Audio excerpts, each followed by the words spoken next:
Was that the best fight card in Australian MMA history?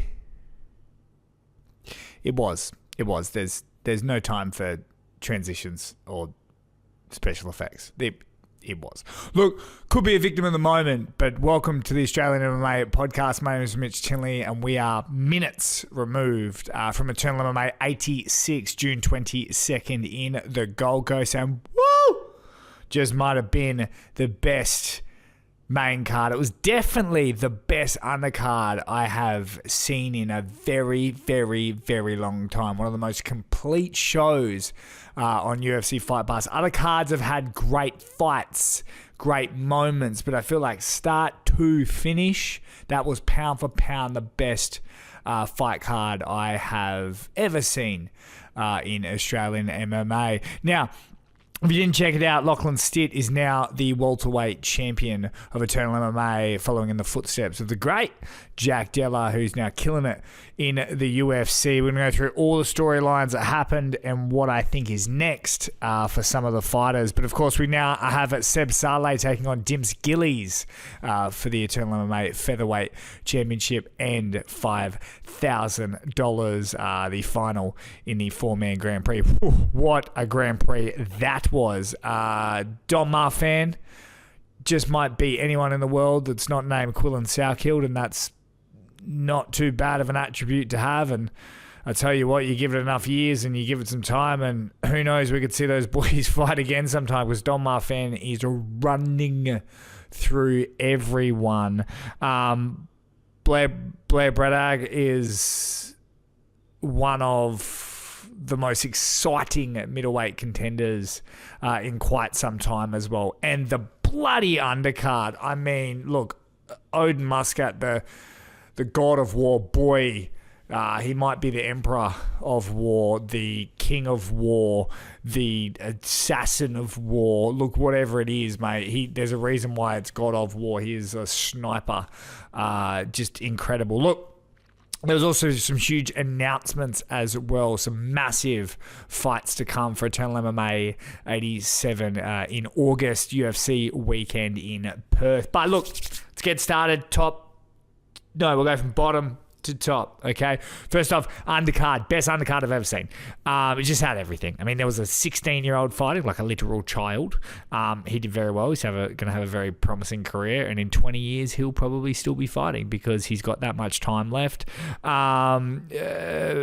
Mwambe with his incredible ninja choke. Of course, Alexis Rogers starting off the show with a 30-second knockout. Like, scary stuff. What else we got here? Lawrence Louis. Sorry, Lawrence Louis. It's been a long night. And Chris Ustenjanovsky. I don't think I've ever gotten that, and I've butchered that name as much as he butchers his opponents. But those boys both stood out immensely, and they look like they're going to potentially fight each other. So that's going to be incredible if we can get that to happen. Christian Lapham, Brenton Mumford's protege, was as advertised. White Lightning struck down upon Joe Brown, who looks like he's got some attributes himself, but Lapham just looks like he's going to do well in the middleweight division, and the middleweight division is starting to rebuild a little bit. So I'm liking it. Brogan Stewart and Mason Nabetsu very well could have been fight of the year. Just incredible. Brogan Stewart is, and I mean this as a compliment, like the Diego Sanchez of Australian MMA. He's just got this like weird way of thinking, weird way of doing things, but man, when he comes to fight, he comes to fight every single time. Mason Nabetsu is as talented and as tough as ever. But Brogan Stewart just sort of turned it around and did some great things. Now, before we get on to the main card, the announcements, huge announcements from Eternal MMA. They announced Eternal MMA 87, some huge fight cards for that. The trilogy, the full circle moment for Jack Becker in his career as he gets to take on Aiden Aguilera, the man that snapped his leg in half in the middle of the ring in Perth, and he's going to get to redo that fight over as they go to battle for a third time UFC weekend, almost 2 to 3 years since. So I think that's very poetically well timed, that fight. And Aiden Aguilera is, if you saw him at Demolition Fight Series, he is looking as sharp as ever. And I wouldn't be surprised if fight after that someone gets a title shot. At least Jack Becker would definitely get a title shot. Aiden Aguilera might have to go through someone else, but I think if you take out Jack Becker, you more than deserve a title shot. We also then have, as we move on to the announcement, James Wong is in. For those that don't know, James Wong is, for the last 7 years, been trying to get a fight. He's like a brown belt, probably a black belt by now. Lethal hands. One of the most physically imposing men that you will ever see. If you watch him on Instagram, he's going for 20k runs in 46 degree heat in Newman, because that's his work break. He is just one of the most. He's like the Yoel Romero of Australian MMA. If Yoel came in as a debutant. That's what James Wong is. So Eternal MMA 87 in Perth. Don't forget that name. And then, of course, the scene shaker of an announcement. The Hex Fight Series welterweight champion Alden Bates has jumped back over after originally jumping from Mitchell MMA to go collect that belt to do what every fighter in Australia wants to do. It's like the Kentucky Derby, the sort of Grand Slam of Australian MMA, which is collect the Hex title and then collect the Eternal MMA title. And look, it's cool to see Eternal MMA sign Alden Bates. I didn't know anything about this. There's no inklings, no off-the-record stuff, nothing. I had no idea this was coming, so props to Eternal and props to Alden's camp. He will fight the winner of John Varkey and Lachlan Stitt, which we're going to talk about very soon. But that fight is going to be so exciting, and Alden Bates gets to do something very incredible and very, very special in the moment in front of UFC brass. So I think he thoroughly deserves that, and that's going to be an absolute show stealer. Now, I reported that Alden Bates, the contract wasn't signed, but it was verbally agreed upon, and he's there, and I'm sure he'd sign before he leaves the building or whatever it is. They did a face-off in the ring, so, I mean, I got to say what the situation was, but it's not one of those situations where I'm like, oh, they announced it when he wasn't. No, it's 100%. That fight's 100%, 99% going to happen until I see ink on that paper. But Alden Bates versus Lockie Stitt is going to be incredible. We will get to that. Now, into the UFC Fight Pass. So you're coming off the back of a massive prelim card, which was just the best prelim card I think I've seen. Once again, could be a victim of the moment. You guys know me. I love hyperbole. Mitchell Tinley hyperbole. There you go. I don't know. That kind of works. But yeah, I fell in love with that undercard. It was incredible. Shout out. The broadcast was great. The streaming was great. There was no problems. It was just amazing. So then you come into the UFC Fight Pass portion of the card, and that was bloody hell just as good. I mean, now you've got what do we start with? I want to get this right. Did Odin Muscat start the card? Yeah, Brogan Stewart was in there. I'm gonna double check this completely. But basically, the Odin Muscat knockout of Moses Dang was friggin' incredible. Just starched him. I don't think you guys realize how good Moses Dang is. He's lightning on the feet, and Lightning loses to God of Thunder, God of War. Odin, incredible. He has a massive career, and I wouldn't be surprised if we see him jump some spots, fight someone who's 3-0, 4-0 at flyweight. But someone I wouldn't mind seeing him against just because he called out every single person that's ever fought ever. Percy Mwambe off the back of that sweet ninja choke. I just think that would be a sick fight. They're both on the same card. Why not just put them together? Both flyweights. Check it out. I think it could be good. But Odin Muscat, I don't spend enough time sort of hyping him or anything, but keep an eye on him. He's going to be an absolute star. Yeah, Christian Lapham, and Joe Brown, as advertised, he was incredible. He looked great. Good, he got a lot of minutes in the cage as well, so we got to see a lot from him. Brogan Stewart, I think he's like back on track of where he could be the Diego Sanchez of Australian MMA. Remember?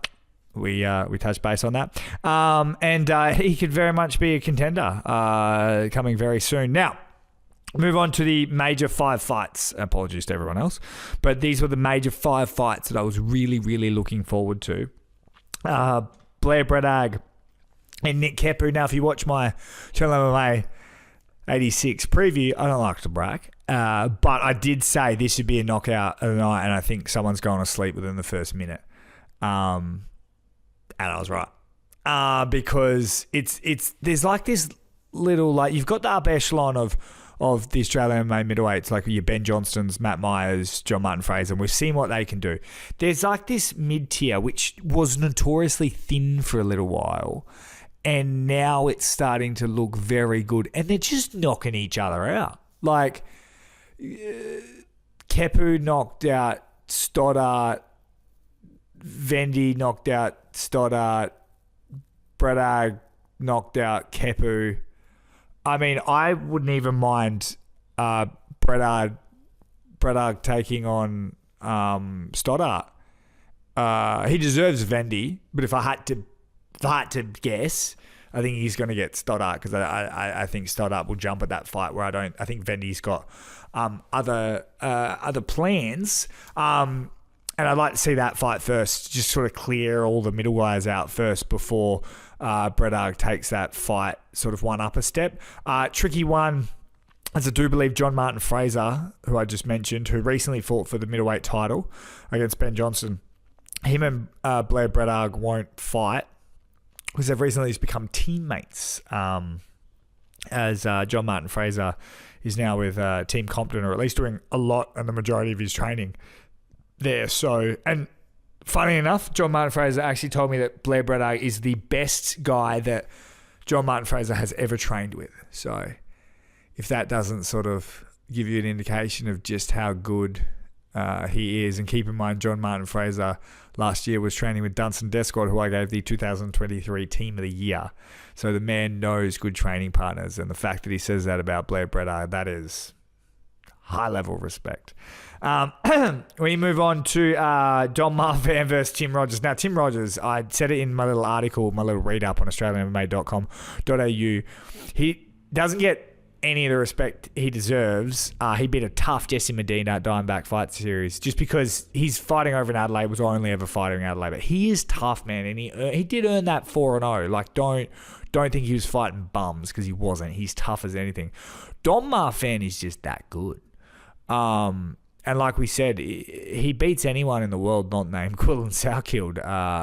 And even if you give him a third one, I'm sure it's going to look a lot different. Not saying he'd win, but I'm saying it's going to look a lot different. Don Marfan has just got it, man. He's got this unbelievable calm violence in how he talks about people. And speaking of predictions, Don Marfan, I think I said that fight would be bloody. He even predicted himself to stop via doctor stoppage. And I think if the ref didn't stop it, a doctor might have come in and eventually stopped it anyway. But David Martinez, who's trained with Don Marfan, and he's fighting for the lightweight title against Harry Webb in Perth, he says it best, where like Don Marfan is like Martinez but with elbows. Like, it's like he's this smothering grappler, but he brings violent just intentions and incredible violence. So he's like this big wet blanket that's covered in glass. I don't know, I just thought of that just then. But look, he is incredible. I think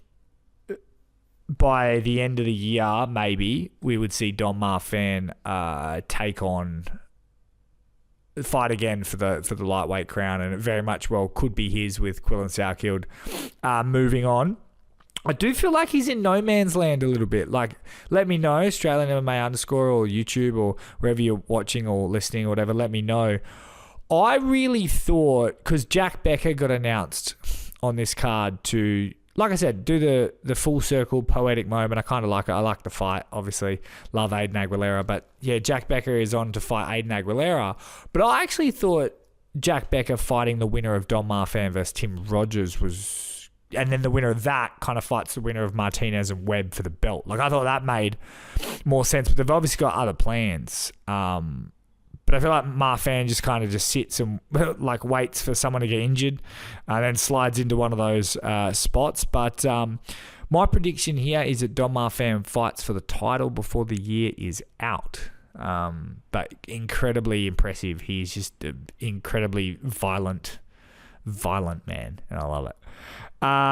We move on to the Eternal MMA 4-man Grand Prix, and boy, I mean, coming off the back of 1, 2, 3, 4, 5, 6, 7, 8, 9, 10, 11, 12, 13 fights already, and they were all electric. You get to the Gabriel Schlupp versus Seb Saleh, and I think it was all Seb Saleh. I mean, if you go 2-1, I don't care, whatever. I just think if you look at the fight overall, he won the majority of it, I think, quite convincingly. It was great. It was a good fight. But compared to the rest of the card, though, it felt like a little bit of a... But it was a great fight. There was a lot going on there. Gabriel Schlupp, I think he's a worthy challenger for anyone, so I like that about Australian MMA. You can put him with anyone now, and then I think...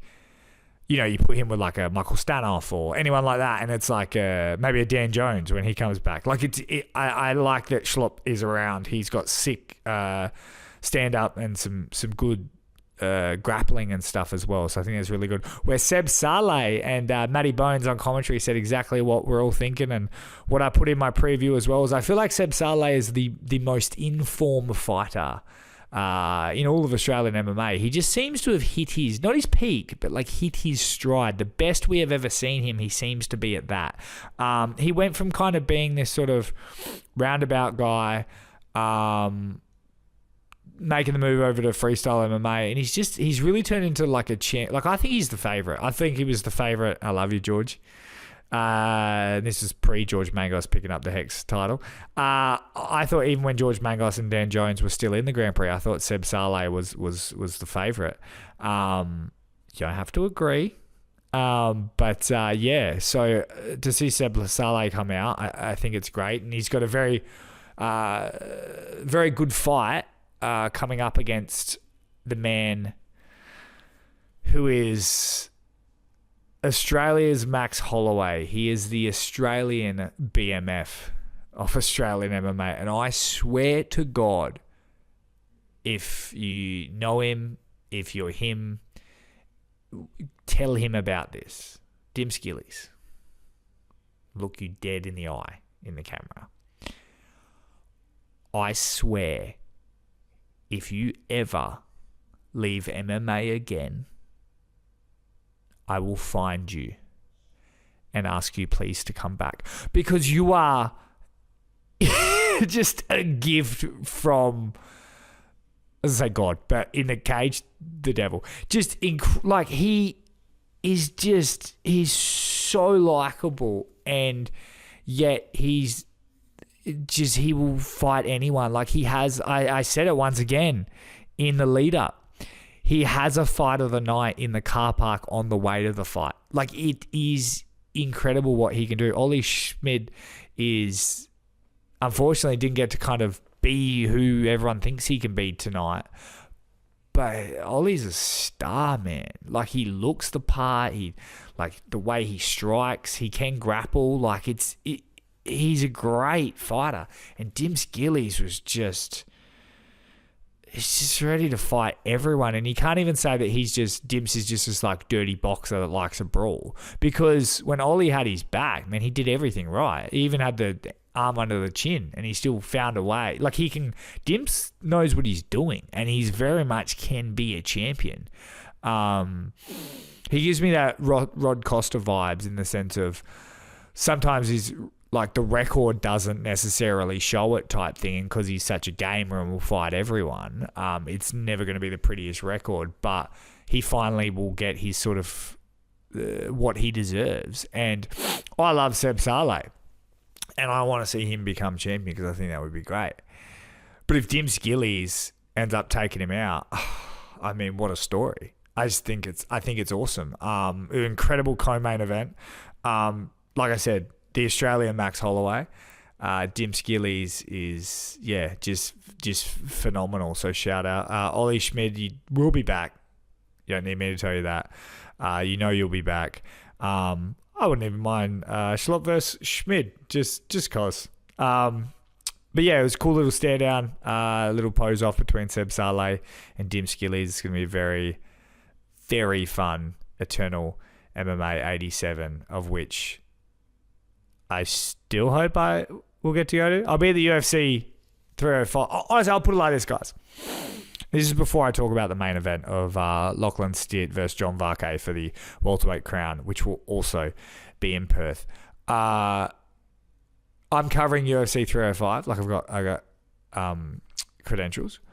If I had to pick between covering Eternal MMA 87 and UFC 305, I would pick Eternal MMA 87 because I love this shit at this level. It's amazing. It's incredible. Anyway, I don't know why I said that, but it's just important for you guys to know. That's how important this Eternal MMA 87 card is. It's going to be super stacked. We move on to the main event, and talking of full circle poetic moments. Look, he who fights by the sword, he dies by it.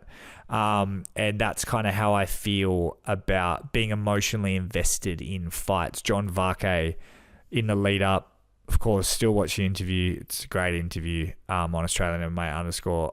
I've never wanted a guy to win so bad in my life. John Varkey, 12 years in the game, prime of his career.